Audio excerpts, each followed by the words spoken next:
కాళేశ్వరం నివేదికపై సచివాలయంలో జరిగిన కీలక సమావేశం ముగిసింది. రాష్ట్ర ప్రధాన కార్యదర్శి రామకృష్ణారావు సమక్షంలో ఈ సమావేశం జరిగింది. 2 రోజుల క్రితం Kaleshwaram commission chairman PC Ghosh తుది నివేదికను ప్రభుత్వానికి అందజేసింది. అనంతరం రేవంత్ సర్కార్ ఈ నివేదికను అధ్యయనం చేయడానికి ఉన్నతాధికారులతో ఒక కమిటీని కూడా ఏర్పాటు చేసింది. ఈ కమిటీ సిఎస్ రామకృష్ణారావు నేతృత్వంలో నీటిపారుదల శాఖకు చెందిన అధికారులను సభ్యులతో కమిటీని ఏర్పాటు చేశారు.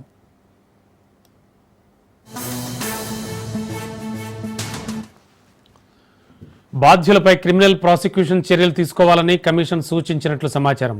కేసీఆర్, హరీష్ రావు ఆదేశాలతోనే కాళేశ్వరం ప్రాజెక్టు నిర్మాణాలు జరిగినట్లుగా కమిషన్ తెలిపినట్లు తెలుస్తోంది. ఆర్థిక శాఖ అధికారుల లోపాలపై కూడా కమిషన్ ఫోకస్ పెట్టింది. ఇరిగేషన్ పంపిన అంచనాలకు గుడ్డిగా ఆమోదం తెలిపారని కమిషన్ ఆ నివేదికలో పొందుపరిచినట్లు సమాచారం. ఆర్థిక శాఖ అయితే కనీస బాధ్యతలు కూడా నిర్వహించలేదని వివరించింది.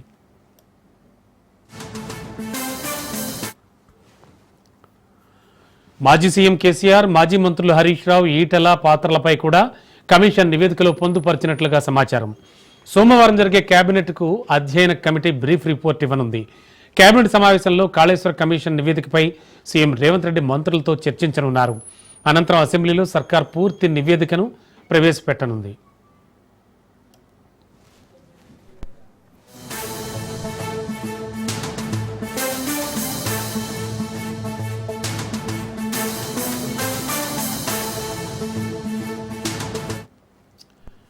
ఇక బీఆర్ఎస్ అధినేత మాజీ సీఎం కేసీఆర్ వరుసగా భేటీలు నిర్వహిస్తున్నారు. మరోసారి ఎర్రవెల్లి ఫామ్ హౌస్లో కేసీఆర్ బీఆర్ఎస్ నేతలతో సమావేశమయ్యారు. ఈ మీటింగ్లో హరీష్ రావు, కేటీఆర్, సంజయ్, ఆర్ఎస్ ప్రవీణ్ కుమార్, జగదీష్ రెడ్డి, వేముల ప్రశాంత్ రెడ్డి పాల్గొన్నట్లు తెలుస్తోంది. ఈ భేటీలో తాజా రాజకీయ పరిణామాలు, పార్టీ పరిస్థితిపై చర్చించినట్లు సమాచారం. ఇక Kaleshwaram commission chairman justice PC Ghosh ప్రభుత్వానికి నివేదిక అందజేయడం, సోమవారం కాళేశ్వరం ప్రాజెక్టుపై కమిషన్ నివేదిక వచ్చాక ఏం చేయాలి అనే దానిపై సమాలోచనలు చేస్తున్నట్లు తెలుస్తోంది.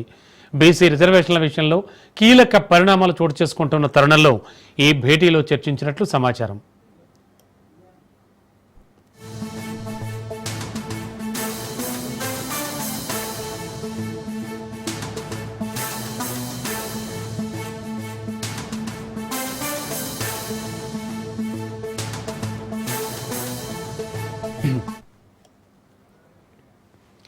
ఏపీ, తెలంగాణల మధ్య నీళ్ల నిప్పు రాజుకుంది. బనకచెర్ల ప్రాజెక్టులపై మాటల తూటాలు పేలుతున్నాయి.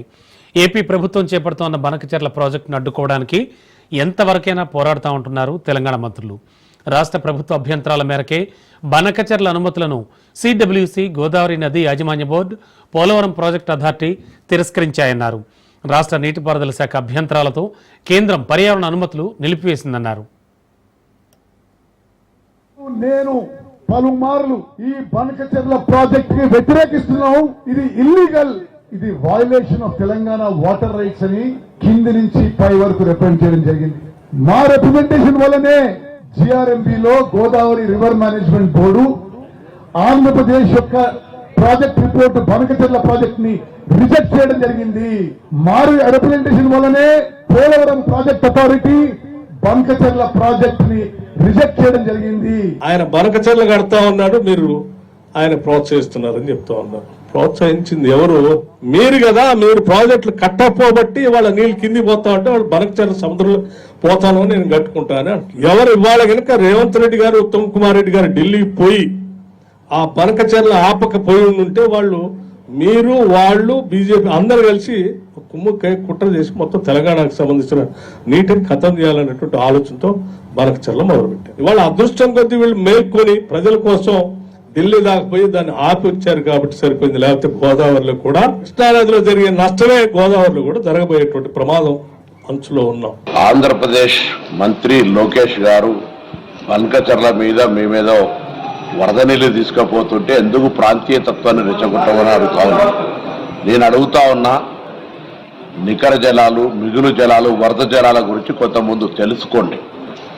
తెలంగాణకు ఆనాడు ఉమ్మడి రాష్ట్రంలో ఉన్నటువంటి నీటి లభ్యత దృష్ట్యా 968 టీఎంసీలు తెలంగాణకు, 531 టీఎంసీ ఆంధ్రప్రదేశ్కి ఇచ్చిన తర్వాత ఆ నికర జలాల మీదుగా మిగులు జలాలతో తీసుకున్న తర్వాత వరద జలాల గురించి ఆలోచించాలి. అది తెలియకుండా ప్రజలను మభ్యపెట్టి ఆంధ్రప్రదేశ్ ప్రజలను మోసం చేసే విధంగా ప్రయత్నం జరుగుతున్నటువంటి పరిస్థితి ఇది. మా నీటిని ఒక చుక్క కూడా. తెలంగాణ కాంగ్రెస్ నేతలు సోమవారం ఢిల్లీకి వెళుతున్నారు. ఉదయం 9 గంటలకు చెర్లపల్లి నుంచి ఢిల్లీకి ప్రత్యేక రైలు ఒకటి వెళ్లనుంది. బీసీలకు 42% రిజర్వేషన్లు అమలు చేయాలని కాంగ్రెస్ డిమాండ్ చేస్తోంది. ఈ నేపథ్యంలో పార్లమెంట్లో వాయిదా తీర్మానం కోసం కాంగ్రెస్ పోరాటం చేస్తోంది.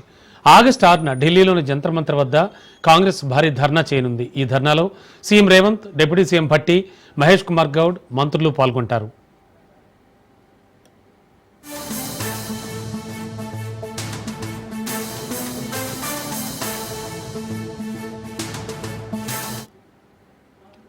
బీఆర్ఎస్లో ఎమ్మెల్సీ కవిత, మాజీ మంత్రి జగదీష్ రెడ్డి మధ్య గొడవ పీక్స్కు చేరింది. కవిత లిల్లీపుట్ నాయకుడు అంటూ జగదీష్ రెడ్డిని విమర్శిస్తే ఆయన కూడా అంతే ఘాటుగా బదులిచ్చారు. లిల్లీపుట్ నాయకుడు నల్గొండ జిల్లాలో పార్టీని నాశనం చేశాడని, కన్నులు లొట్టపోయి గెలిచిన నాయకుడు ఎన్నడూ ప్రజా పోరాటాల్లో పాల్గొనలేదని విమర్శించారు. అసలు బీఆర్ఎస్తో మీకేం సంబంధం అంటూ జగదీష్ రెడ్డిని టార్గెట్ చేస్తూ కవిత ఘాటు వ్యాఖ్యలు చేశారు. కవిత వ్యాఖ్యలకు అదే రీతిలో కౌంటర్ ఇచ్చారు మాజీ మంత్రి జగదీష్ రెడ్డి. తన ఉద్యమ ప్రస్థానానికి సంబంధించి కవితకున్న జ్ఞానానికి తన జోహార్లని, కేసీఆర్ శత్రువులైన రేవంత్ తన గురించి మాట్లాడిన మాటల్ని మరొక్కసారి వల్లె వేసేందుకు ఆమె చేసిన ప్రయత్నానికి తన సానుభూతిని తెలియజేస్తున్నానన్నారు.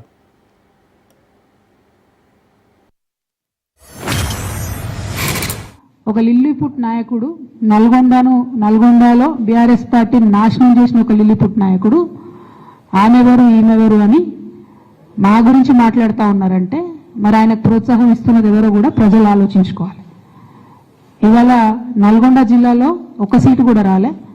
ఆయన సీటు సాగు తప్పి కన్నులుట్టపోయిన చందంగా చివరి నిమిషంలో అనుకోకుండా గెలిచినటువంటి సీటు. ఎన్నడూ ప్రజా ఉద్యమాలు చేయలే. కేసీఆర్ గారు లేకపోతే మరి నువ్వెవరు? అది కూడా ఆలోచించుకోవాలి కదా. కేసీఆర్ గారు లేకపోతే బీఆర్ఎస్ పార్టీలో ఉన్న ఏ నాయకుడైనా ఎవరు? ప్రజలకు మనందరినీ పరిచయం చేసింది కేసీఆర్ గారే కదా. మనలో మనం కన్ఫ్యూజన్ ఉన్నప్పుడు ఇష్టం వచ్చినట్టు మాట్లాడుకోవచ్చా? ఈ లిల్లీపుట్ నాయకుడు మాట్లాడంగానే ఇంకో చిన్న పిల్లగాడు నిన్నగాక మొన్న మా పార్టీలోకి వచ్చిన వాళ్ళు కూడా ఎటువంటి తట్టు మాట్లాడు. అసలు ఎవరు మీరు? మీకు తెలంగాణ ఉద్యమంతో సంబంధం ఏంది? బీఆర్ఎస్ అధికారంలోకి వచ్చినాక బీఆర్ఎస్లోకి వచ్చి పదవులు పొంది ఉల్టా నా మీదనే మాట్లాడతారా మీరు? మేము ఉద్యమం చేసిందే మీ మీద కదా. చిన్న పిల్లగానిలా ఉండు బాబు. నువ్వు పెద్దవాళ్ళ విషయాల్లో తలదూర్చకు, తెలియని విషయాల్లో అసలే తలదూర్చకు. నీ వెనకాల చాలా మంది ఉన్నారు అని అనుకుంటున్నావేమో. వాళ్ళ సంగతి కూడా ప్రజలకు వస్తుంది, తెలుస్తుంది. ఎప్పుడో ఒకసారి అన్ని బయటపడతాయి. ఒక ఆవేదనతో చెప్తున్నా, నేను ఉట్టిగా చెప్తలేను. రాజకీయం చేయొచ్చు కానీ ఇంత నీచంగా ఒక ఇంటి ఆడబిడ్డ మీద ఇటువంటి మాటలు మీరే అనిపించి స్పందించకుండా ఉంటారా? కేసీఆర్ వ్యతిరేకులు చాలా కుట్రలు చేస్తున్నారు, చాలా మాట్లాడుతున్నారు, చాలా రకాల ప్రచారాలు చేస్తున్నారు. సరే, దాన్ని మేము మా పద్ధతిలో మేము ఎదుర్కొంటా ఉన్నాం, జరుగుతూ ఉంది. అయితే నన్ను కొంతమంది మిత్రులు కొన్ని సందర్భాల్లో ఇంటర్వ్యూలో కావచ్చు, ఇతర సందర్భాల్లో కవిత గారికి సంబంధించిన ప్రశ్నలు అడిగే ప్రయత్నం చేసినప్పుడు నేను ఒకటే మాట చెప్పిన. మేము కేసీఆర్ గారు మేము కలుసుకున్నప్పుడు, కేటీఆర్ గారు మేము కలుసుకున్నప్పుడు మేము ఎప్పుడు వారి గురించి చర్చ చేయలేదు. మేము చర్చ చేయని విషయం గురించి మీరు అడిగితే ఉపయోగం లేదు, ఒక నిమిషం కూడా సమయం వేస్ట్ అని చెప్పిన నేను. దానికి సంబంధించి ఇవాళ కవిత గారు ఏదో నా ఉద్యమ ప్రస్థానానికి సంబంధించి ఇతర విషయాలకు సంబంధించి మాట్లాడినట్టుగా నా దృష్టికి వచ్చింది. నేను ఏమంటున్నా, నా ఉద్యమ ప్రస్థానానికి సంబంధించి వారికి ఉన్న జ్ఞానానికి నా జోహార్లు. ఇక వారు ఉపయోగించిన కొన్ని పదాలు ఈ మధ్యకాలంలో పదే రేవంత్ రెడ్డి గారు, రాధాకృష్ణ గారు, ఎవరైతే కేసీఆర్ శత్రువులు, అడుగడుగున కేసీఆర్ పైన విషం కక్కుతున్న వాళ్ళు ఎవరైతే నా గురించి కొన్ని వ్యాఖ్యలు చేస్తున్నారో అవే వ్యాఖ్యల్ని తిరిగి వల్లవేసే ప్రయత్నం చేసినందుకు ఆమెకు నా సానుభూతిని తెలియజేస్తాను. ఎందుకు మీకు ఆ పరిస్థితి వచ్చింది మరి అనే విషయాన్ని వారిని అడగండి. దానికి ఎందుకంటే దానికి మేము బాధ్యులం కాదు. లేక మీరు ఎవరికి రాసిండ్రు, ఎవరికి ఇచ్చిండ్రు, ఎవరు ఎట్లా పోయింది అనే విషయాన్ని మీకు మాత్రమే తెలిసిన విషయం మరి మీరే చెప్పాలని చెప్పాలి. మీరు అడగాలి. బీసీ రిజర్వేషన్లతో ఎమ్మెల్సీ కవితకి ఏం సంబంధం అని రోడ్లు, భవనాలు, సినిమాటోగ్రఫీ శాఖల మంత్రి కోమటిరెడ్డి వెంకటరెడ్డి ప్రశ్నించారు. ఎలివేటెడ్ కారిడార్కు సంబంధించి వనస్థలిపురం జంక్షన్లో ఆదివారం MLA Malreddy Rangareddy, roads and development corporation chairman Malreddy Rama Reddy స్థానిక నాయకులతో కలిసి మంత్రి క్షేత్రస్థాయిలో పరిశీలించారు. ఈ సందర్భంగా ఆయన మాట్లాడారు. ఎల్బీ నగర్ నుంచి పెద్దంబర్పేట వరకు ఎలివేటెడ్ ఫ్లైఓవర్ నిర్మిస్తామని చెప్పారు. ఎల్బీ నగర్ ప్రాంత ప్రజల ట్రాఫిక్ కష్టాలు తనకు తెలుసన్నారు. ఎంపీగా ఉన్నప్పుడే ఈ ప్రాంతంలో రోడ్ల అభివృద్ధికి కృషి చేశానని గుర్తు చేశారు. ఇప్పుడు రోడ్లు, భవనాల శాఖ మంత్రిగా ఉన్నందున పెండింగ్ పనులను పూర్తి చేసేందుకు కృషి చేస్తానని హామీ ఇచ్చారు. సుమారు 650 కోట్ల వ్యయంతో ఎల్బీ నగర్ నుంచి పెద్దంబర్పేట వరకు ఎలివేటెడ్ కారిడార్ నిర్మిస్తామని తెలిపారు.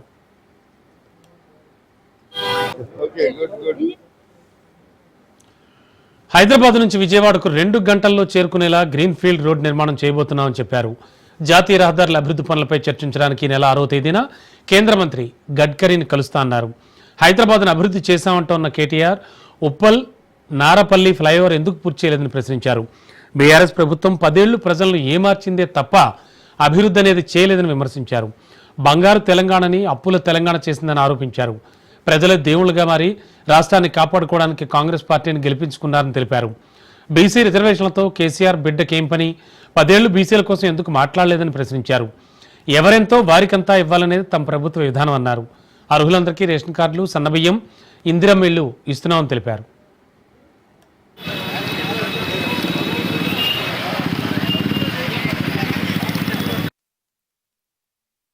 ఎల్బీనగర్ ప్రాంతంలో గతంలో ఎల్బీనగర్ నుంచి మల్కాపూర్ వరకు మేము ఎంపీగా ఉన్నప్పుడు 8 లేన్ గా 600 కోట్లతో వైడ్నింగ్ కార్యక్రమం చేసుకొని కొత్త రోడ్డు నిర్మించుకున్నాం. దాదాపు 90% పూర్తయింది. అక్కడక్కడ మిగిలిపోయిన పనులు కూడా దాన్ని కూడా 10 రోజులలో వర్క్ అంతా కంప్లీట్ చేయాలని చెప్పడం జరిగింది. అందుకనే ఇక్కడ చింతలకుంటకి వెళ్లి హైదరాబాద్ అవతల రేడియో స్టేషన్ వరకు డబుల్ డెక్కర్ రోడ్డు, అంటే కింద రోడ్డు, మధ్య నేషనల్ హైవే, పైన మెట్రో గురించి కూడా మన ముఖ్యమంత్రి గారు నాకే ఆదేశాలు ఇచ్చి అన్ని పార్టీల ఎంపీని పిలవాలంటే దాదాపు కాంగ్రెస్ పార్టీ అందరు ఎంపీలు వచ్చిండ్రు. బీజేపీ పార్టీకి చెందిన ఈటల రాజేందర్, కొండా విశ్వేశ్వరరెడ్డి గారు పట్టుబట్టి ప్రపంచంలో బెస్ట్ మెట్రో, దాని తర్వాత ఔటర్ రింగ్ రోడ్, ఎయిర్పోర్ట్ ఇవాళ హైదరాబాద్ డెవలప్ చేసిందంటే ఒక చంద్రబాబు నాయుడు గారు ఉన్నప్పుడు హైటెక్ సిటీ, శిల్పకళా వేదిక కట్టి, రయేజా మైండ్ స్పేస్ కట్టి అలాంటి 4 పార్కులు కట్టాము. ఈ రోజు మళ్ళా ఎల్బీనగర్ చింతలకుంట చెప్పిన 650 కోట్లు డిపిఆర్ అయింది. గడ్కరీ గారిని కోరడం జరిగింది. వారు జూబ్లీ హిల్స్ ఉప ఎన్నికపై బీఆర్ఎస్ స్పెషల్ ఫోకస్ చేసింది. ఈ సందర్భంగా BRS working president KTR Telangana భవన్లో యూసఫ్ కుడా డివిజన్ కార్యకర్తలతో సమావేశమయ్యారు.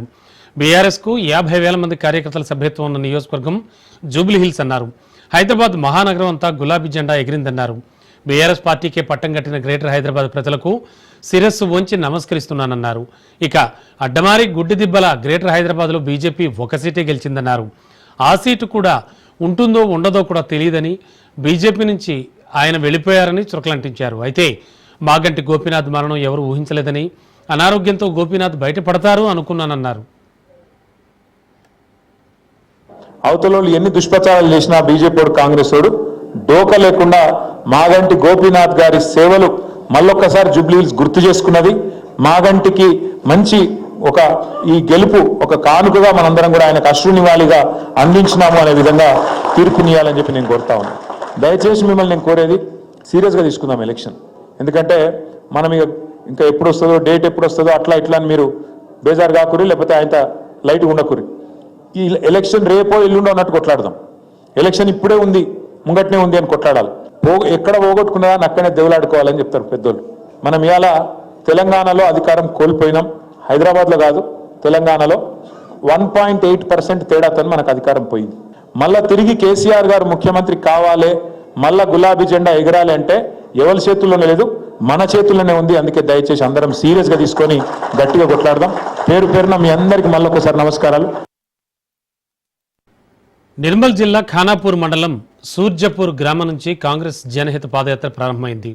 గ్రామ శివార్లో జెండా ఆవిష్కరణ చేసి ఈ యాత్ర ప్రారంభించారు. తెలంగాణ రాష్ట్ర ఇన్ఛార్జ్ మీనాక్షి నటరాజన్, టీపీసీసీ అధ్యక్షులు మహేష్ కుమార్ గౌడ్. ఈ ర్యాలీలో కాంగ్రెస్ నేతలు, కార్యకర్తలు పెద్ద ఎత్తున పాల్గొన్నారు.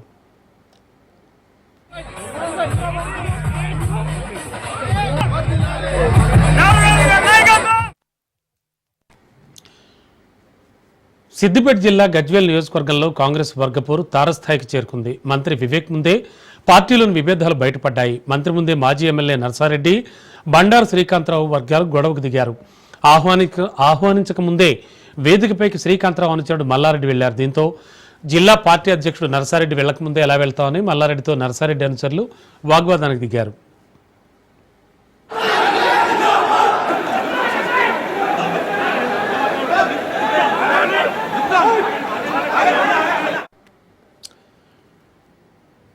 గత ప్రభుత్వం కల్తీ మద్యం తాగించి 35,000 మంది ప్రాణాలను హరించిందని మంత్రి కొలుసు పార్థసారథి అన్నారు. 30 లక్షల మందిని అనారోగ్యం పాలు చేసిందన్నారు. ఢిల్లీ లిక్కర్ స్కామ్ కంటే 10 రెట్ల ఏపీ లిక్కర్ స్కామ్ పెద్దదని ఆయన అన్నారు. 2019లో ప్రభుత్వం ఏర్పాటైన నాటి నుంచి మద్యం సరఫరా చేసే డిస్టిలరీలతో కుమ్మక్కై వేల కోట్ల రూపాయలు దారి మళ్లించేందుకు పథకం వేశారన్నారు.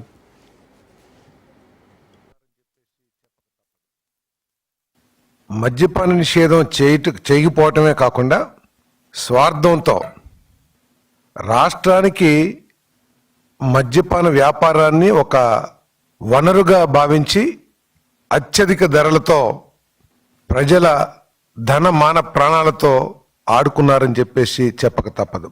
అంతేకాకుండా కమిషన్ల కోసం దేశంలో ఎక్కడా లేని బ్రాండ్స్ని అందుబాటులోకి తీసుకొచ్చి కొత్త బ్రాండ్లకి పర్మిషన్స్ ఇచ్చి ఆ పార్టీలో నాయకులకి సంబంధాలున్న డిస్టిలరీస్కే 60-70% ఆర్డర్స్ ఇచ్చి దీన్ని ఒక ఆదాయ వనరుగా మార్చేసిన విషయం ప్రజలందరూ కూడా గమనించారు.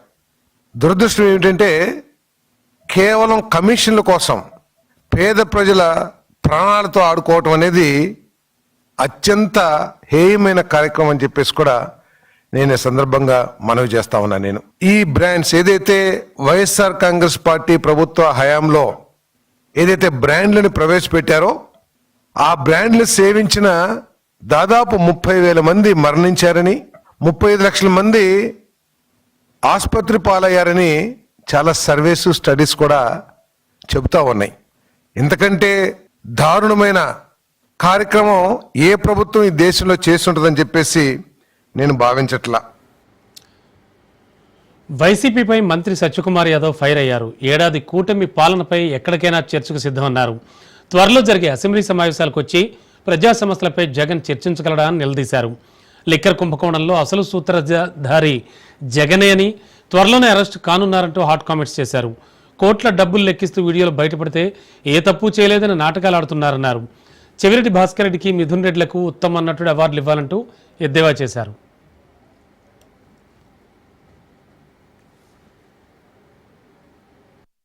పాత్రదారులు అంతా దొరుకున్నారు, పోతున్నాయని ఇప్పుడు దొరికే వెంకటేష్ నాయుడు దొరికింది కాదు అసలు మాకు సంబంధం లేదన్నాడు. నానిగారు చెప్పినట్టుగా కోర్టులో ఏమో ఏడవడం, బయటకు వచ్చి అరవడం చేస్తున్నాడు. అసలు నాకు సంబంధం లేదు అది ఇది అన్నాడు. వీళ్ళందరికీ వీళ్ళకి ప్రత్యేకంగా డిపార్ట్మెంట్ పెట్టి నటన మీద నేర్పిస్తున్నారేమో నాకు తెలియదు. ఆ డైరెక్షన్ ఎవరు డైరెక్షన్లో చేస్తున్నారు కానీ అద్భుతంగా నటిస్తున్నారు. ఇంత అద్భుతంగా పాపం సినిమాల్లో కూడా ఎవరు నటించడానికి అవకాశం లేదు. నవరస నట సార్వభౌమ ఎన్టీ రామారావు గారిని కూడా మించిపోయారు నటనలో. అటువంటి నటనలు చేస్తున్నారు. ఒక్కోటి దొరుకుతుంటే వాళ్ళు నాకు సంబంధమే లేదన్నారు. వెంకటేష్ నాయుడు ఎవరు సూటిగా ప్రభుత్వాన్ని ప్రశ్నిస్తే చట్ట పరిధిలో జరుగుతాయి. ఎందుకంటే ఒక్కొక్కరు జరిగిన తర్వాత వాళ్ళని విచారించిన తర్వాత వాళ్ళు ఇచ్చిన సమాచారం మేరకు దాని తర్వాత కేసు పెట్టడం జరుగుతుంది, విచారణ పిలవడం జరుగుతుంది, అరెస్ట్ చేయడం జరుగుతుంది. బాధ్యతలు కింద నుంచి మొదలు పెట్టారు. ఒక పిరమిడ్ లాంటిది, పిరమిడ్ కింద నుంచి మొదలు పెట్టారు, పైదాకా వెళ్లాల్సి వస్తుంది. పైకి వెళ్ళిన తర్వాత వస్తుంది. శృంగేరి పెజ్జావర పీఠం, వైఖానస మఠం, అహోబిల మఠం, చిన్నజీర్ మఠం, మంత్రాలయం మఠం తిరుమలలో నెలకొల్పారు. సాంప్రదాయాలు, మఠాలు నిర్వహణ సత్సంకల్పంతో నిర్వహించాలని టీటీడీ మాజీ చైర్మన్ భూమన కరుణాకర్ రెడ్డి అన్నారు. శ్రీ మహావిష్ణువు వెలసిన దివ్యక్షేత్రంలో స్వామివారి వైభవం విశ్వవ్యాప్తం చేయడానికి కృషి జరగాలని ప్రభుత్వానికి సూచించారు. కానీ కూటమి ప్రభుత్వం 32కు పైగా మఠాలకు నోటీసులు జారీ చేసిందని, హైందవ ధర్మ పరిరక్షణకు పాటుపడే మఠాలపై దాడి చేస్తోందని ఆరోపించారు. అవమానకరమైన రీతిలో పీఠాధిపతులకు నోటీసులు ఇవ్వడం సరికాదన్నారు. నిషేధిత వస్తువులు, మారణాయుధాలు, పేలుడు పదార్థాలు ఉంటే తనిఖీ చేయాలని, కానీ పబ్లిక్ సేఫ్టీ మెజర్మెంట్ 2013 కింద చర్యలు తీసుకుంటామని నోటీసులు ఇవ్వడం సరికాదన్నారు.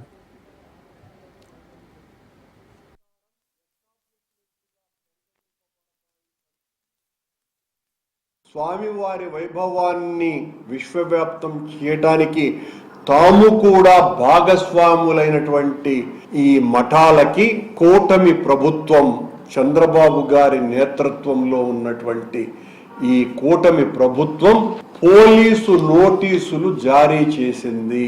పీఠాధిపతులకందరికీ కూడా అవమానకరమైనటువంటి రీతిలో పీఠాధిపతులకందరికీ కూడా అవమానం చెయ్యాలన్నటువంటి రీతిలో పోలీసు నోటీసులు ఇవ్వటం, ఇది ఊహించటానికి కూడా సాధ్యం కానటువంటి విషయం. ఈ మఠాలన్నీ కూడా చట్టం ప్రకారం ఎస్టాబ్లిష్మెంట్ గా పరిగణింపబడతాయి కనుక మేము ఈ నోటీసులు ఇస్తున్నామని చెబుతూ, ఆర్కాట్ నవాబుల కాలంలో ఆర్కాట్ నవాబులు హైందవాన్ని నిర్వీర్యం చేయడానికి ఏ రకంగా ప్రయత్నాలు చేశారో ఈ రోజున బిఆర్ నాయుడు గారి నేతృత్వంలో ఈయన గారు, చంద్రబాబు నాయుడు గారు, పవన్ కళ్యాణ్ గారు మఠాల మీద దాడి చెయ్యండి అని ఉసిగొల్పినట్టుగా ఉంది. మీరు దీన్ని సరిపుచ్చటానికి కప్పిపుచ్చుకోవడానికి మా మీద దాడి చేస్తే ఉపయోగం లేదు. మీరు స్పష్టంగా దొరికిపోయారు. పోలీసు వాళ్ళు బ్రహ్మోత్సవాలు ఇతర విశిష్ట పూజలు అందుకునేటువంటి సమయాలలో బలవంతంగా వాళ్ళ దగ్గర నుంచి రూములు పెరుక్కుంటూ ఉంటారు. 60% మాకు ఇచ్చేయాలని. అది కాకుండా ఈ రోజున వాళ్ళ మీద చేస్తున్నటువంటి దాడి. వీకెండ్ లో డ్రగ్స్ తో చిల్ అవుతోన్న 6 ఐటీ ఉద్యోగులను ఎక్సైజ్ టాస్క్ ఫోర్స్ అధికారులు మొయినాబాద్ లో అరెస్ట్ చేశారు. స్నేహితుడి బర్త్డే పార్టీలో ఎల్ఎస్డి, బ్లాట్స్, హ్యాష్ ఆయిల్, మద్యంతో పార్టీ చేసుకుంటున్నారు. ఈ సమాచారం అందుకున్న ఎక్సైజ్ టాస్క్ ఫోర్స్ పోలీసులు మొయినాబాద్ లోని ఫామ్ హౌస్ పై సోదాలు జరిపారు. ఎస్ఎస్డి, బ్లాట్స్, హ్యాష్ ఆయిల్ ను ఎక్సైజ్ అధికారులు స్వాధీనం చేసుకున్నారు. ఈ డ్రగ్స్ ను హిమాచల్ ప్రదేశ్ నుంచి తీసుకొచ్చినట్లుగా విచారణలో ఐటీ ఉద్యోగులు వెల్లడించారు. ఇక మరో 2 పరారీలో ఉన్నారని అధికారులు తెలిపారు. 3 ఖరీదైన కార్లను కూడా స్వాధీనం చేసుకున్నారు.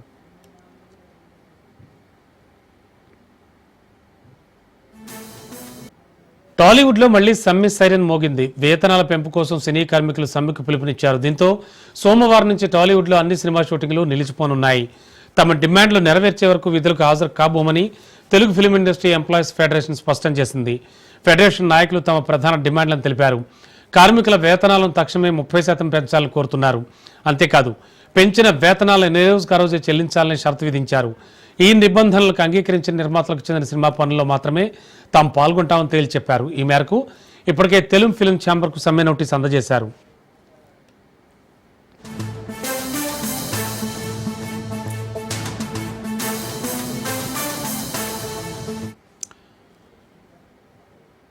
పెరిగిన నిత్యావసరాల ధరలతో ప్రస్తుత వేతనాలతో జీవించడం కష్టంగా మారిందని, అందుకే వేతనాల పెంపు తప్పనిసరని కార్మిక సంఘాలు చెబుతున్నాయి. ఈ విషయంపై ఇప్పటికే పలు దఫాలుగా నిర్మాతలతో జరిపిన చర్చలు విఫలం కావడంతో సమ్మెకే మొగ్గు చూపినట్లు తెలిపారు.